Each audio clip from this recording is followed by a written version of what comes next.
کہ قائد اعظم اور آج کے لیڈران میں فرق کیا ہے. جس بیک گراؤنڈ سے میں بلانگ کرتا ہوں وہ بیک گراؤنڈ جو ہے ٹیم جبین اسلام کا وہ نان پولیٹیکل ہے. میں اسپیسیفکلی بات نہیں کر سکتا, میں جنرل پیرائے میں بات کروں گا عمومی انداز میں. قائد اعظم جب 1940 میں 1940 میں قرارداد پاکستان جب پاس ہوئی ہے, منظور ہوئی ہے, تو وہ جو مشہور زمانہ جو آپ نے خطاب کیا ہے مینار پاکستان ادھر لاہور میں, آپ کا وہ خطاب انگلش میں تھا. فرماتے ہیں کہ it is quite clear now, ہم مسلمانوں کو ہمیشہ سے مائنورٹی سمجھا گیا اس خطے. Muslims are separate nation by any definition of a nation. لوگوں نے دیکھا, پڑھے لکھے جو جرنلسٹ تھے, کہ یہاں تو بالکل لوگ جو ہیں وہ گاؤں دیہاتوں سے بھی آئے ہوئے ہیں. قائد اعظم جو لیڈر ہے ان کا وہ پیور انگلش میں, کلاسک انگلش میں گفتگو کر رہا ہے. تو وہ یہ کہا کرتے تھے کہ جی ہمیں یہ تو سمجھ نہیں آ رہی کہ یہ بندہ کیا کہہ رہا ہے, مگر ہمیں اتنا یقین ہے کہ جو کہہ رہا ہے سچ کہہ رہا ہے. پاکستان کی جو ایک رومانٹک ہسٹری ہے, یہ اس کا ایک رومانس ہے, یہ جو جنگیں ہیں, چونکہ مجاہد کا رومانس جنگوں میں ہی ہوتا ہے. تو حضور نبی اکرم صلی اللہ علیہ وسلم نے بھی جب پردہ فرمایا تو آپ کی حجرہ مبارک میں تلواریں ہی تھیں, اور اس لیے حضور علیہ السلام نے فرمایا کہ جو تلوار ہے وہ مومن کی زینت ہے. تو 1948 میں 49 میں جب اسرائیل کا قیام آتا ہے تو اس کا جو فرسٹ پرائم منسٹر ہے ڈیوڈ بن گوریان,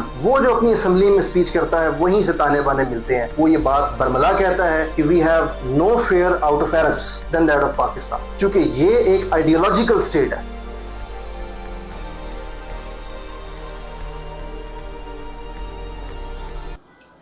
بسم اللہ الرحمن الرحیم. الیاس احمد رانا آپ کی خدمت میں حاضر ہوں. آپ سب پر سلامتی ہو. آج ہم بات کریں گے ایک ایسے اسکالر کے ساتھ, ایک ایسے مقرر کے ساتھ, ایک ایسے خوبصورت بولنے والے, خوبصورت لفظوں کو موتیوں کی طرح پرونے والے شخص کے ساتھ, جو ہماری یوتھ کو بتائے گا, جو ہمارے بچوں کو بتائے گا, جو 1947 پہ گزری یا ان فیملیز پہ کیا گزری, یا پاکستان کے تجزیے کو لے کے ہم بات کریں گے. آج ہم بات کریں گے ان تمام پہلو پہ جو پاکستان اور پاکستان کے آنے والے وقت کے لیے ہیں. آج ہمارے ساتھ موجود ہیں محمد حسن عظیم, مذہبی اسکالر ہیں, بہت اچھے مقرر ہیں, ہیڈ آف جبین اسلام. السلام علیکم. وعلیکم السلام. محمد حسن عظیم صاحب, بہت سارے سوالات آپ سے کرنے ہیں, اور جس میں ایک اولین میرا سوال ہے, آج ہم پاکستان کا ایک تاریخی سکیچ اپنے ویورز کے سامنے رکھیں گے, جس میں ماضی بھی ہوگا, حال بھی ہوگا, اور مستقبل بھی. اسی تناظر میں سب سے پہلے آپ قیام پاکستان کو مختصر انداز میں بیان کریے. بسم اللہ الرحمن الرحیم. اللہم صلی علی سیدنا مولانا محمد وعلی آلہ وصحبہ وبارک وسلم. محترم الیاس احمد رانا صاحب, سب سے پہلے تو میں آپ کا بےحد مشکور ہوں کہ آپ نے اپنے نہایت بزی اسکیجول میں سے جو یہ آپ ایکٹیویٹیز کرتے ہیں, اس کا پبلک پر ایک بہت ہی پازیٹیو امپیکٹ ہے. جی. چونکہ انسان بزنس تو جو ہے یا مٹیریلسٹک جو ایکٹیویٹیز ہیں وہ تو پرفارم کر ہی لیتا ہے, لیکن اس کے ساتھ ساتھ معاشرے کی اصلاح کے لیے جو انسان کا کردار ہے اس کو نبھانا اس دور میں میں سمجھتا ہوں یہ نہایت ہی قابل تحسین ہے, خراج تحسین ہے. اور میں دل سے بہت خوش ہوں زینت لیبارٹریز کی اس کاوش پر. اللہ تعالیٰ آپ کو جو ہے دن دگنی اور رات چگنی کامیابیاں نصیب فرمائے, عطا فرمائے. سب سے پہلے محترم میں چاہوں گا کہ جو ہمارے ویورز ہیں, چونکہ آپ نے جب دین کی بات کی اور اسکالر کی بات کی, تو شاید دے مائٹ بی کنفیوزڈ کہ ایک اسکالر بنا اس کا کیا لنک ہے کہ وہ پاکستان کی ہسٹری پر بات کرے. تو سب سے پہلے تو ہمیں یہ پوائنٹ اسٹیبلش کرنا ہے کہ کیا دین اسلام میں حب الوطنی اور پیٹریوٹزم کی کوئی ایگزسٹنس بھی ہے, کیا وطن سے محبت اس کا دین اسلام میں کوئی وجود بھی ہے, اس کی کوئی حیثیت بھی ہے. تو ہم قرآن مجید کی ابتدائی پر غور کر لیتے ہیں. سورۃ البقرہ اس کی ورس نمبر 126 میں خالق کائنات ارشاد فرماتا ہے کہ میرے ابراہیم علیہ السلام نے جب میرا گھر بیت اللہ اس کی دوبارہ سے بنیادیں اٹھائیں, اس کی اثر نو تعمیر کی, تو پھر آپ نے جو دعا مانگی اس دعا میں حب الوطنی بھی مانگی, حب الوطنی کا بھی اظہار کیا, اپنے وطن سے محبت کا اظہار کیا. تو اللہ تعالیٰ دعائے ابراہیمی کو نقل فرماتا ہے اور قیامت تک آنے والے انسانوں کے لیے رہنمائی اور ہدایت عطا فرماتا ہے کہ دیکھو میرے برگزیدہ پیغمبر کس طرح میرا گھر تعمیر کر کے بھی وطن سے محبت کو نہیں چھوڑ رہے ہیں, اور تم اپنی زندگیوں میں الجھ کر اپنے وطن سے محبت کو چھوڑے بیٹھے ہو. تو اللہ تعالیٰ ارشاد فرماتا ہے اعوذ باللہ من الشیطان الرجیم بسم اللہ الرحمن الرحیم, آیہ کریمہ نمبر 126 میں وَإِذْ قَالَ إِبْرَاهِيمُ, اور جب میرے ابراہیم علیہ السلام نے مجھے پکارا اور دعا مانگی, اور دعا کیا مانگی, رَبِّ اجْعَلْ هَٰذَا بَلَدًا آمِنًا وَارْزُقْ أَهْلَهُ مِنَ الثَّمَرَاتِ, کہ اے بار الہ یہ جو میرا مسکن ہے, یہ جو میرا شہر ہے, میرا گھر ہے, میرا در ہے اور میرا ملک ہے, میرا وطن ہے, بلدن عربی میں بلد کا لفظ آ جاتا ہے، اس کو شہر بھی کہتے ہیں، قریہ بھی کہتے ہیں، نگر بھی کہہ سکتے ہیں، اس کو ملک بھی کہہ سکتے ہیں. تو اس کے لیے دعا مانگی کہ بار الہ اس کو جو میں نے تیرا گھر تعمیر کیا ہے اس کے صلے میں ایک دعا یہ بھی ہے کہ میرے اس مسکن کو، میرے اس وطن کو باعث امن والا جو اس کا گہوارہ بنا دے، امن کا گہوارہ بنا دے. ورزق اہلہ، اور صرف میرے وطن ہی کے لیے نہیں بلکہ اس میں رہنے والے شہریوں کے لیے بھی میں تجھ سے دعا مانگتا ہوں کہ ان کو رزق حلال نصیب فرما، من الثمرات، اپنی جناب سے خصوصی پھلوں کے ذریعے میرے ہم وطنوں کو بھی رزق حلال نصیب فرما. سو بیت اللہ کی تعمیر کے بعد صلہ کے طور پر جو دعائے ابراہیمی ہے جو حضرت ابراہیم علیہ السلام نے اللہ رب العزت سے مانگا ہے، اس میں حضرت ابراہیم علیہ السلام نے اپنے وطن اور ہم وطنوں کے لیے بھی دعا کی. سو یہ پہلا نقطہ اسٹیبلش ہو جاتا ہے کہ دین اسلام ہمیں وطن سے محبت کی ترغیب دیتا ہے. حب الوطنی دین اسلام کی تعلیمات میں ایگزیکٹلی فال کرتی. اب یہاں سے گفتگو کو آگے بڑھاتے ہیں اور اسپیسیفکلی ہم پاکستان کے قیام کے پیرائے میں چلے جاتے ہیں کہ پاکستان جو قائم ہوا ہے وہ کس طرح دیگر ملکوں کے قیام اور ان کی تشکیل سے مختلف کیسے ہے اس کا قیام، اس کی اسٹیبلشمنٹ. تو دیکھیے قائد اعظم محمد علی جناح کی جب ہم پرٹیکولرلی لائف پر غور کرتے ہیں، ان کی بایوگرافی دیکھتے ہیں، تو 1929 میں جب انہوں نے 14 نکات پیش کیے تو 14 نکات پیش وہ کر رہے ہیں کہ مسلمان اور ہندو کیسے اکٹھے رہ سکتے ہیں اور کیسے ہم یونائٹڈ انڈیا کو ہی مزید آگے لے کر چل سکتے ہیں. لیکن آپ کی جو تجاویز ہیں ان کو کانگریس مسترد کر دیتی ہے. اب ڈسہارٹ ہوتے ہیں کہ اتنی پیچھے سٹرگل ہے مسلم لیگ کی، کانگریس کی، قائد اعظم کی اپنی جو پولیٹیکل سٹرگل ہے، اس سے ڈسہارٹ ہو کر آپ پھر سب کانٹیننٹ کو الوداع کر دیتے ہیں اور آپ جا کر مائگریٹ ہو جاتے ہیں، شفٹ ہو جاتے ہیں یو کے میں، برٹن میں. اور پھر 1929 سے لے کر 1935 تک قائد اعظم جو ہے وہ سب کانٹیننٹ کی پالیٹکس سے اور یہاں کے حالات و واقعات سے خود کو دور رکھتے ہیں، چونکہ دل شکستہ ہوتے ہیں، دل ٹوٹا ہوا ہوتا ہے کہ میں نے اس قوم کے لیے، یہاں کے لوگوں کے لیے اتنا کچھ کیا مگر مجھے ریوارڈ میں مجھے کچھ صلہ نہیں ملا اور مجھے کوئی آؤٹ کم جو ہے وہ نظر نہیں آ رہی. تو وہاں پر پھر وہ جب چلے جاتے ہیں انگلینڈ میں، اب پیچھے سے علامہ اقبال جو ہے، اب یہاں پر ہمیں لنکج پھر محسوس ہوتا ہے کہ کس طرح ایک مٹیریلسٹک لیڈر ہے، ایک پولیٹیکل لیڈر ہے قائد اعظم محمد علی جناح، لیکن کیسے بیک اینڈ پہ ایک اسپرچل لیڈر جو ہے وہ اپنا قدم رکھتا ہے اور کیسے وہ ان کو گائیڈ کرتا ہے اور موٹیویٹ کرتا ہے مسلمانوں کے لیے ایک الگ مملکت کے قیام کے لیے. تو علامہ اقبال جو ہے وہ تواتر کے ساتھ اس عرصے میں قائد اعظم کو خطوط بھی بھیجتے ہیں اور ان کی جو ڈائریکشن ہے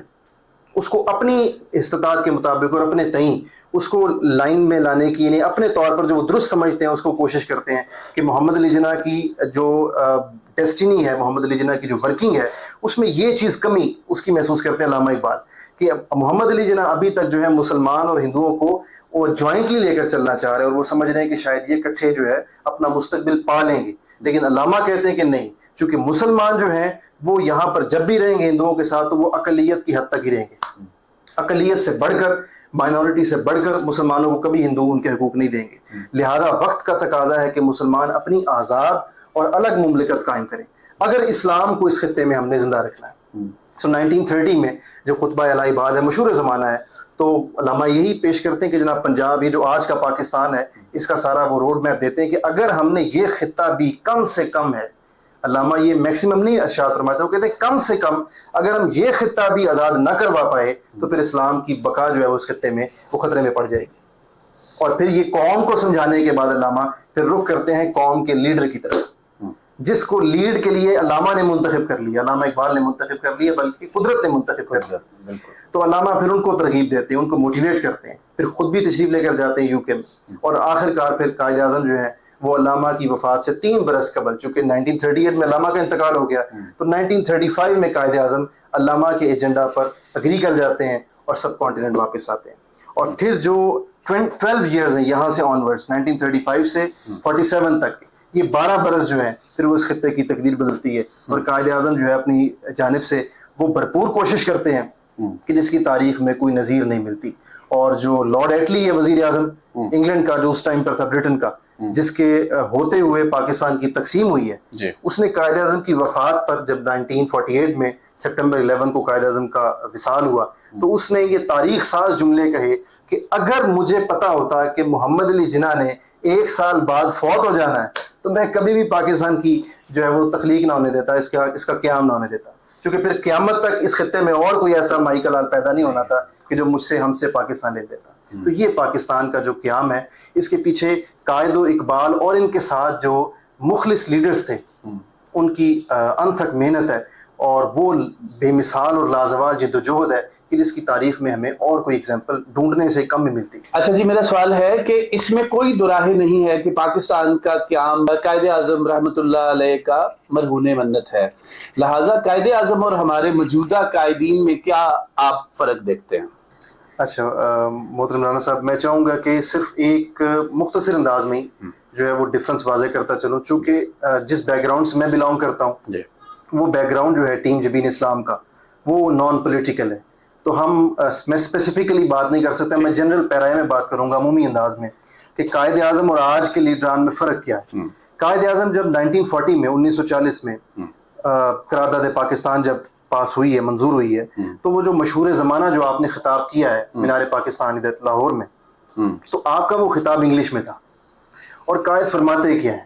فرماتے ہیں کہ it is quite clear now, اب یہ واضح ہو چکا ہے کہ ہم مسلمانوں کو ہمیشہ سے مائنورٹی سمجھا گیا اس خطے، اور وہ کہتے ہیں شاید ہم مسلمان بھی اسی وہم کو حقیقت سمجھ بیٹھے، جبکہ یہ حقیقت نہیں ہے۔ مسلمز آر سیپریٹ نیشن، وہ کہتے ہیں کہ یہ ایک الگ قوم ہے by any definition of a nation, کہ قوم کی کوئی بھی تعریف کر لی جائے اس تعریف کی روح پر مسلمان فٹ بیٹھتے ہیں، مسلمان ایک الگ قوم ہے۔ تو آپ انگلش میں ساری بات جو ہے وہ اشاعت فرماتے ہیں۔ اب یہ واقعہ جو ہے یہ کئی مورخین نے لکھا ہے کہ وہاں پر کئی بزرگوں سے جو کہ بالکل ان پڑھ لگ رہے تھے، وہ پنڈ کے دیہاتی بیک گراؤنڈ سے لگ رہے تھے، لوگوں نے دیکھا، پڑھے لکھے جو جرنلسٹ تھے، کہ یہاں تو بالکل لوگ جو ہیں وہ گاؤں دیہاتوں سے بھی آئے ہوئے ہیں، اور قائد اعظم جو لیڈر ہے ان کا وہ پیور انگلش میں، کلاسک انگلش میں گفتگو کر رہا ہے، اور ان لوگوں کو اردو بھی ٹھیک سے نہیں آتی، یہ کیسے یہاں بیٹھے ہوئے سن کیسے رہے ہیں؟ تو کئی ایسے واقعات جو مورخین ہسٹورینز نے لکھے ہیں، جنرل وے میں بتا رہا ہوں، تو وہ یہ کہا کرتے تھے کہ جی ہمیں یہ تو سمجھ نہیں آ رہی کہ یہ بندہ کیا کہہ رہا ہے، ہمیں اس کی باتوں کی سمجھ تو نہیں آ رہی، مگر ہمیں اتنا یقین ہے کہ جو کہہ رہا ہے سچ کہہ رہا ہے، ہمیں اتنا یقین ہے کہ جس طرف ہمیں یہ لے کر جائے گا وہ وہی ٹھیک راہ ہوگی اور وہی ٹھیک منزل ہوگی، اسی منزل میں مسلمانوں کا امن پوشیدہ ہے اور اسی منزل میں اسلام کی بقا پوشیدہ ہے۔ تو کتنا ٹرسٹ تھا اس وقت کے لوگوں کا، بس وہی ٹرسٹ ڈیفیسٹ ہے آج کے عوام کا اپنے لیڈران پر۔ اچھا عظیم صاحب، 1965 اور 71 کی جنگوں میں ہمیں کتنے زخم لگے اور ہم نے اپنے دشمن کو کتنے زخم لگائے، پوری تفصیل سے بتائیے گا، بڑا اہم سوال ہے۔ یہ بھی پاکستان کی جو ایک رومانٹک ہسٹری ہے، اس کو میں رومانٹک ہسٹری کہوں گا، یہ اس کا ایک رومانس ہے، یہ جو جنگیں ہیں، چونکہ مجاہد کا رومانس جنگوں میں ہی ہوتا ہے۔ تو حضور نبی اکرم صلی اللہ علیہ وآلہ وسلم نے بھی جب پردہ فرمایا تو آپ کی حجرہ مبارک میں تلواریں ہی تھیں، اور کوئی دنیاوی سجات نہیں تھے، تلواریں تھیں، اور اس لیے حضور علیہ السلام نے فرمایا کہ جو تلوار ہے وہ مومن کی زینت ہے، مومن کا زیور جو ہے وہ تلوار ہے۔ تو مومن تو وہی ہے جو اپنی آخری دم تک، اپنی آخری سانس تک لڑتا ہے، اسٹرگل کرتا ہے، جد و جہد کرتا ہے۔ تو 1965 میں دراصل جو بیس تھی وہ یہ تھی کہ ہم کشمیر جو رہ گیا تھا، جو آج تک ابھی تک آزاد نہیں ہم کروا سکے، مقبوضہ کشمیر،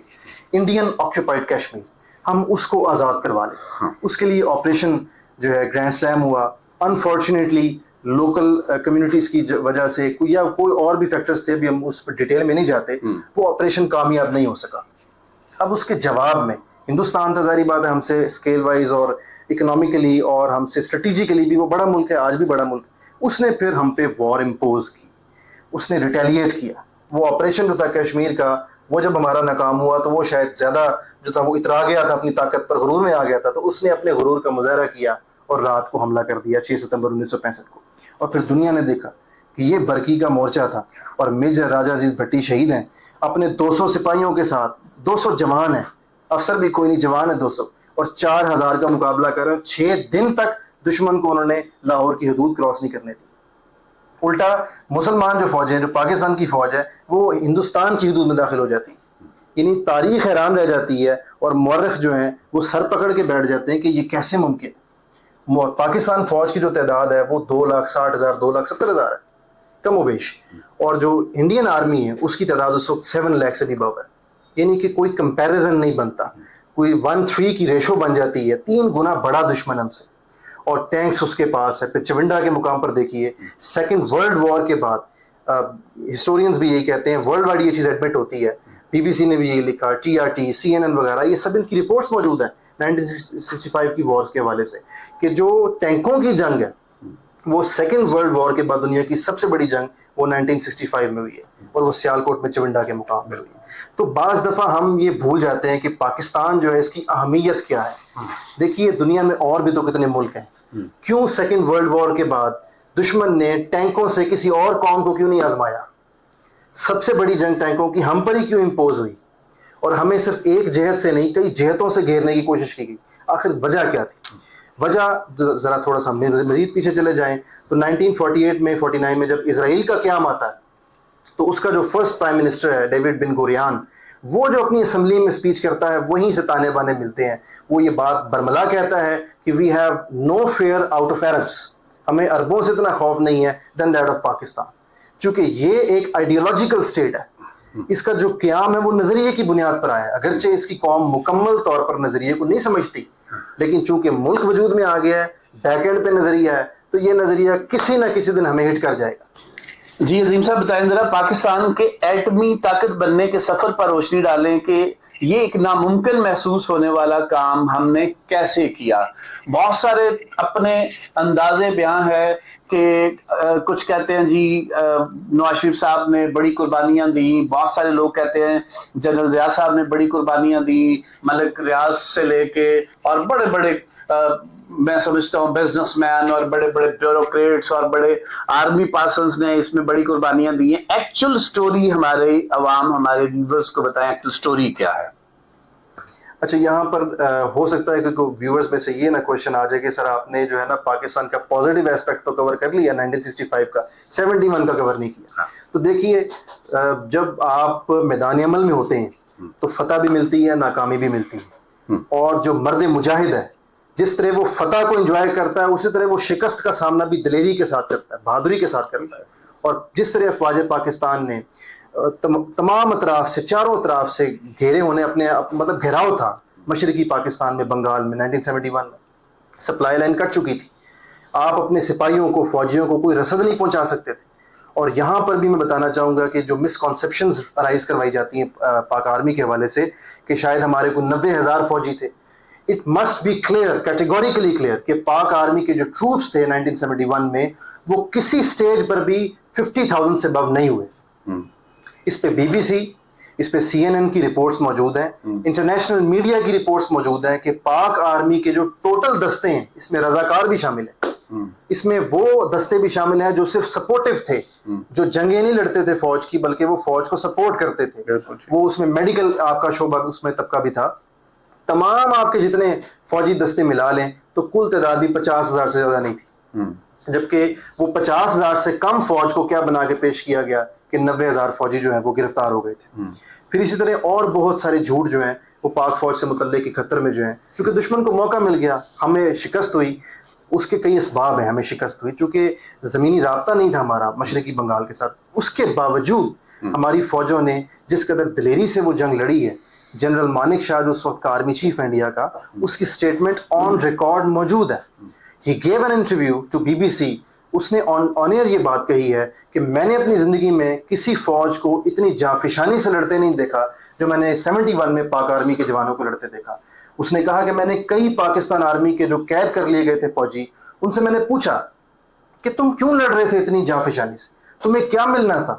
ڈیڈنٹ یو نو کہ تمہاری سپلائی لائن کٹ چکی ہے, تمہارا کوئی زمینی رابطہ نہیں ہے, تمہیں پیچھے سے اگر پاکستان آرمی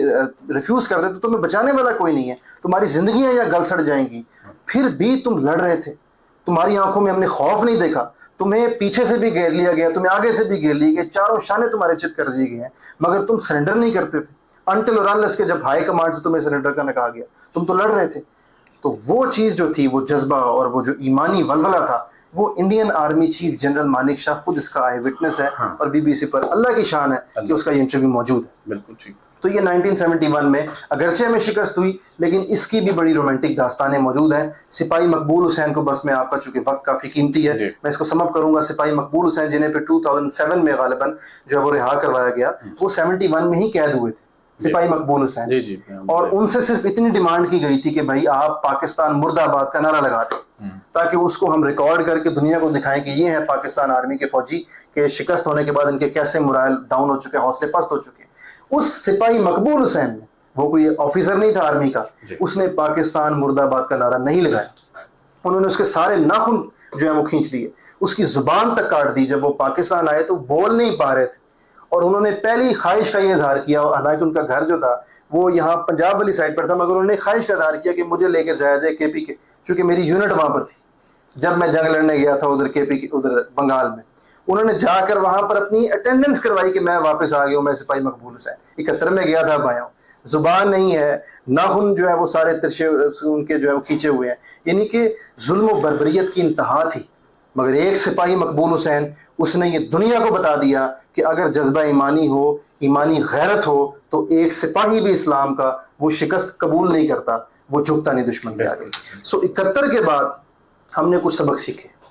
ہماری لیڈرشپ نے, پولیٹیکل لیڈرشپ نے بھی اور ملٹری لیڈرشپ نے. انہوں نے یہ سبق سیکھا کہ اب انڈیا سے ہمیں یہ جو زخم ملا ہے, گہرا گھاؤں میں لگا ہے, اس کی تلافی ایک ہی صورت میں ممکن ہے کہ دنیا جس طرف جا چکی ہے نیوکلیئر ٹیکنالوجی کی طرف, اب ہمیں اس طرف جانا ہوگا. تو یہ ایک پرنسپل ڈیسیژن لے لیا گیا. جیسے اسٹیٹس جب اصولی فیصلے کر لیتی ہیں, پھر وہ اسٹیٹس اور ریاستیں ان سے ہٹتی نہیں, چاہے حکمران بدلتے جائیں. تو آج بھی ہماری ریاست جو ہے وہ اصولی فیصلے لے رہی ہے, اس پر آگے چل کر انشاءاللہ اس بات آئے گی. تو اس وقت یہ اصولی فیصلہ لے لیا گیا کہ اب ہم نے پاکستان کو ایٹمی طاقت بنانا ہے, چاہے ہم گھاس کھا لیں, لیکن ہم نے پاکستان کو ایٹمی ریاست بنانا ہے. اس وقت کے وزیر اعظم نے یہ بیان دیا. پھر بعد ازاں جنرل ضیاء الحق کا ٹائم آیا. اب ایسے میں دیکھیے ایک اور جو میں نے پیچھے لفظ بولا رومانٹک ہسٹری پاکستان کی, ہو سکتا ہے کسی کو اعتراض ہو, لیکن یہ واقعتاً رومانٹک ہسٹری ہی ہے. دیکھیے بغیر محبت کے اور بغیر عشق کے اور بغیر جنون کے یہ سارے کام ہوتے نہیں. Doctor A Q Khan, doctor Abdul Qadeer Khan, he was in Netherlands, Urenco میں وہ کام کر رہے ہیں, یورپین یورینیم انریچمنٹ فرم ہے, اور وہاں پر وہ ایلیٹ قسم کی جاب کر رہے ہیں, ساری فیسلٹیز ان کے پاس ہیں, اور کسی نے ان کو بلایا نہیں. ہی ہمسیلف ڈیووٹڈ ہز لائف, انہوں نے خود وقف کی. اس وقت کے وزیر اعظم جو تھے, میں نام لیتا ہوں چونکہ پازیٹیو بات ہے, محترم ذوالفقار علی بھٹو صاحب, ان کو خود انہوں نے رابطہ کیا اور ریکویسٹ کی کہ چونکہ آپ نے اور آپ کے آرمی چیف نے اور ملٹری قیادت نے اور سول قیادت نے یہ فیصلہ کر لیا کہ پاکستان کو نیوکلیئر ٹیکنالوجی حاصل کرنی ہے, تو میں اپنی جتنی خدمات ہیں ایز اے نیوکلیئر سائنٹسٹ وہ پاکستان کو پیش کرتا ہوں, بغیر کسی مفاد کے اور بغیر کسی لالچ کے.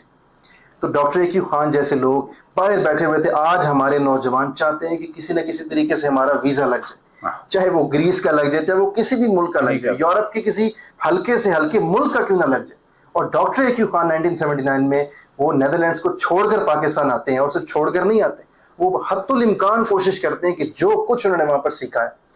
وہ اس کو یہاں پر آ کر امپلیمنٹ کریں اور پاکستان کو سرو کریں. اور پھر دنیا دیکھتی ہے کہ ہندوستان کے جو ایٹمی دھماکے ہوتے ہیں ان کے جواب میں پاکستان دھماکے کرتا ہے. ہندوستان جب دھماکے کرتا ہے, پاکستان یو ایس اے سے اور انٹرنیشنل کمیونٹی سے یہ ریکویسٹ کرتا ہے کہ آپ ہم پر تو پابندیاں لگاتے ہیں, ہم پر سینکشنز لگاتے ہیں, تو وائی ناٹ آن انڈیا. اب ہندوستان آپ کو نظر نہیں آتا, اس پر سینکشنز نہیں لگاتے. تو ہینری کیسنجر کا یہ ہسٹورک جملہ, تاریخی جملہ, یہ آن ریکارڈ ہے. اس نے پاکستان کے جو اس وقت کے صدر تھے جنرل ضیاء الحق کو, اس نے کہا کہ لیو ود اٹ, اب اسی کے ساتھ جیو, یہی حقیقت ہے, یہی ہمارا ورلڈ آرڈر ہے, یہی ہمارا رول آف لا یہی ہے کہ طاقت جس کی لاٹھی اس کی بھینس ہے. تو انہوں نے آپ کو بتا دیا تھا کہ ہندوستان کو تو ہم نے چودھری بنا دیا اس خطے کا, اب جو کر سکتے ہو کر لو. اب پاکستان کی خوش قسمتی یہ, اللہ دیکھیں جب نوازتا ہے نا جب, تو پھر وہ لاکھ دشمن ہو آپ کے, اللہ نے آپ کو جو عطا فرمانا ہے وہ اس نے عطا فرما دینا ہے, دنیا ساری مل کر بھی آپ سے وہ چھین نہیں سکتی. اسی طرح یہ انفرادی حیثیت میں بھی یہ کلیہ لاگو ہوتا ہے, اور ریاستوں پر بھی یہ کلیہ لاگو ہوتا ہے. پاکستان کی ریاست چونکہ فیصلہ کر چکی تھی کہ ہم اس سفر سے پیچھے نہیں ہٹیں گے, تو اللہ پاک نے کیسی آپ کی مدد کی, اس میں انٹری ہوگی سوویت یونین کی. اس نے کہا کہ میں سپر پاور میں نے بننا ہے, مجھے گرم پانی چاہیے, تو اس نے افغانستان اور پاکستان پر نظریں جمائیں, اور گرم پانی اور پھر پوری دنیا کی ورلڈ ٹریڈ کو کیپچر کرنے کے لیے وہ ان ہو گیا. اور یہ وہ ٹرننگ پوائنٹ تھا جو پاکستان کو نیوکلیئر, پاکستان جو پاور بن گیا, اس کے پیچھے اگر امریکہ زیادہ نہیں پڑا, اس نے مختلف سینکشنز تو ہم پر لگائیں, وہ ڈیٹیل ہے ساری, ہم اس پر نہیں جاتے. اس نے ہمیں کوئی ایزی ٹائم نہیں دیا, ٹف ٹائم نہیں دیا, لیکن پھر بھی یو ایس کامیاب نہیں ہو سکا. اس کی وجہ کیا تھی کہ یو ایس کی اٹینشن ڈائیورٹ ہو چکی تھی. امریکہ کی, برٹن کی, اس وقت کی جو سپر پاورز تھی اور اسرائیل کی, ان کی توجہ ڈائیورٹ ہو چکی تھی سوویت یونین کی طرف. ان کا پہلا ایجنڈا تھا کہ ہم نے سوویت یونین کو سپر پاور نہیں بننے دینا, اور مڈل ایسٹ میں اور اس خطے میں ہم نے اس کو نہیں آنے دینا, بحیر عرب تک ہم نے نہیں اس کو پہنچنے دینا. اب ساری توانائی ادھر لگ گئی. مین وائل پاکستانیز جو ہیں پھر وہ ضیاء الحق کا جو مشہور جملہ ہے کہ Pakistanis are very intelligent people, پھر پاکستانیوں نے پھر اپنی ذہانت کا مظاہرہ کیا. انہوں نے یو ایس اے کا اتحادی بھی خود کو ظاہر کیا کہ ہم آپ کے اتحادی، اور اتحادی ہونے کا ثبوت بھی دیا. انہوں نے یو ایس کی پوری مدد بھی کی، افغانستان سے انخلا کروایا سوویت یونین کا، لیکن بیک اینڈ پر انہوں نے اپنے کور نیشنل اور اسٹریٹجک انٹرسٹ کو نہیں چھوڑا. پاکستان کی قیادتوں نے اس دور میں جتنی قیادتیں بدلتی گئیں، آخر کار پھر ہم 1998 میں مئی 28 کو پھر ہم پاکستان جو ہے وہ ہندوستان کے ایٹمی دھماکوں کے جواب میں تاریخی کوہٹا کے مقام پر جو ہے وہ چاہی کے پہاڑوں میں جو دھماکے کرتا ہے. اس دوران اسرائیل نے بھی کوششیں کی کوہٹا پر اٹیک کرنے کی، لیکن اللہ پاک کی شان تھی کہ افواج پاکستان کا دفاع مضبوط تھا، اور وہ ایٹمی دھماکوں، کامیاب دھماکوں کے بعد پھر وہ ناقابل تسخیر بھی ہوا. جی ناظرین، محمد حسن عظیم صاحب ہمارے ساتھ تھے ہاٹ سیٹ پہ، جنہوں نے کوشش کی کہ ہمارے ہر سوال کا اپنے بڑے خوبصورت انداز میں آپ کو جواب دیں، اور ہم نے اپنے ٹائم نکال کے، عظیم صاحب ایک اپنے ادارے کے ہیڈ بھی ہیں اور ایک نوکری بھی کرتے ہیں، اس نوکری سے ٹائم نکالا. آف کورس میں بھی ایک ادارے کا ہیڈ ہوں، میں ٹائم نکالتا ہوں. ہم کوشش کرتے ہیں یہ جو پوڈ کاسٹ کے اندر ہمیں نہ ویوز چاہیے، نہ آپ کے کمنٹس چاہیے، کچھ نہیں چاہیے، مگر ہم کوشش ہمیشہ سے کرتے ہیں ہم بارش کا وہ قطرہ بنیں جو سب کے لیے باعث رحمت محسوس ہو. مطلب کہ ہم ساری وہ انفارمیشن اکٹھا کر کے ایک پلیٹ فارم پہ جمع کرتے ہیں اور ایک ڈلیور کرتے ہیں آپ لوگوں کو، تاکہ صحیح اصل الفاظ کا ہم وہ صحیح معنوں میں آپ کو بتا سکیں کہ اس کا مطلب کیا تھا. ہمارے یوتھ ہے، ہمارے جینسیز ہیں، ان تمام لوگوں کو یہ بات پتہ لگنا چاہیے کہ پاکستان وجود میں کیسے آیا، پاکستان کے لیے قربانیاں کیسے دی گئیں، اور یہ جو آپ آج اٹامک پاور ہیں یہ آپ کیسے بنے. اس پروگرام میں ہم نے وہ ساری تفصیل آپ کے سامنے رکھی ہیں. تب تک کے لیے الیاس احمد رانا کو اجازت دیجیے، ہم پھر کسی کے ساتھ بڑے ٹرو ورڈ میں پھر پروگرام کریں گے. تب تک کے لیے اللہ نے